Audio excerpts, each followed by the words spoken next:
Magandang araw po sa inyong lahat. Narito ang pinakabagong ulat sa lagay ng panahon. Ang LPA na ating minomonitor ay bahagyang lumakas at nasa silangang bahagi ng bansa. Inaasahan ng maulap na kalangitan at biglaang pag-ulan sa buong bansa ngayong araw na ito, Huwebes 19 ng Hunyo taong 2025. Luzon. Inaasahan ng magandang panahon sa Luzon na may maaliwalas na kalangitan sa umaga. Gayunpaman, may mga inaasahang isolated rain showers dahil sa epekto ng LPA sa silangang bahagi ng bansa. Ang Bicol Region ay makakaranas ng maulap na kalangitan sa hapon at gabi. Visayas. Makakaranas ang Visayas ng mga thunderstorm dahil sa hanging habagat. Bagamat inaasahan ng maaliwalas na panahon sa karamihan ng araw, may posibilidad pa rin ng pag-ulan dahil sa epekto ng LPA. Ang sentro ng LPA ay nasa karagatan pa, kaya limitado ang epekto nito sa ngayon. Patuloy ang pagmomonitor sa paggalaw nito. Mindanao. Dahil sa paghila ng LPA ng hanging habagat, maulap na kalangitan at biglaang malalakas na pag-ulan ang inaasahan sa Mindanao. Ang LPA ay may malawak na sakop at may posibilidad na maglandfall sa susunod na mga araw, kaya't patuloy ang pagmomonitor dito. Ang maulap na kalangitan at thunderstorm sa hapon ay dahil sa paglakas ng hanging habagat na pinalakas pa ng LPA. Palawan. Maaliwalas na panahon ang inaasahan sa Palawan, ngunit may posibilidad pa rin ng isolated rain showers. Karagatan. Walang nakataas na gale warning sa anumang baybayin ng ating karagatan. Gayunpaman, pinapayuhan ng mga mangingisda at mga nais pumalaot na maging maingat.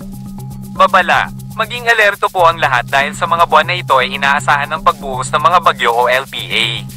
Dahil sa kakaibang sitwasyon ngayong taon kung saan wala tayong naitalang bagyo sa mga unang buwan, maging handa sa posibilidad ng malalakas na bagyo na maaaring maglandfall sa ating bansa dahil sa pagtaas ng temperatura sa ating karagatan. Patuloy na subaybayan ang ating mga ulat sa panahon at ang paggalaw ng LPA sa silangang bahagi ng bansa. Tandaan na ang ulat na ito ay batay sa kasalukuyang lagay ng panahon at maaaring magbago anumang oras. Manatiling ligtas po. Dumako naman tayo sa ating partner para sa mga karagdagang impormasyon sa loob ng ating bansa.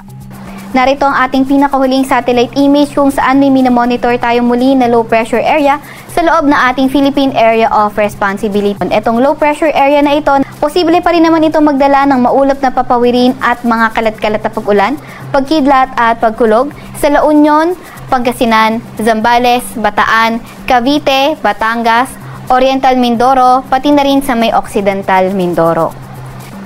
Sa kasalukuyan, maliban na nga sa LPA, sa loob ng ating Philippine Area of Responsibility, wala na tayong ibang minomonitor na low pressure area or bagyo sa loob or malapit sa ating Philippine Area of Responsibility. Mas nakikita natin yung pagganda ng panahon, Metro Manila and the rest of Luzon. Gayunpaman, may mga tsansa pa rin ng mga thunderstorms, lalo na tuwing hapon hanggang sa gabi. Agwat ng temperatura sa Metro Manila ay 26 to 32 degrees Celsius.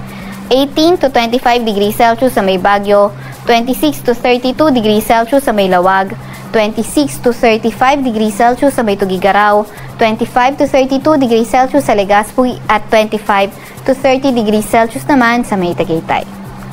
Agwat naman ng temperatura sa Puerto Princesa ay 25 to 32 degrees Celsius at agwat ng temperatura sa may Kalayaan Islands ay 26 to 32 degrees Celsius. Para naman sa lagay ng panahon sa may Visayas at Mindanao area, nakikita natin posible magpaulan pa rin sa may Silangan, Timog at kanlurang bahagi ng Mindanao. Kaya kailangan pa rin natin mag-ingat at bantayan kung may ilalabas man ng mga advisory. Para naman sa Visayas at nalalabing bahagi ng Mindanao, nakikita naman natin na maganda pa rin yung panahon, maaliwalas, pero may tsansa pa rin ng mga thunderstorms, lalo na tuwing hapon at gabi.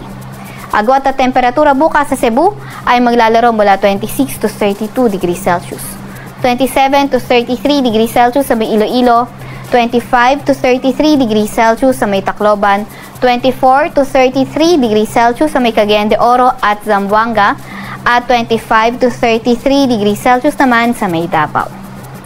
Para naman sa lagay ng ating karagatan, wala pa rin tayong nakataas na gale warning sa kahit na anong dagat baybayin ng ating bansa.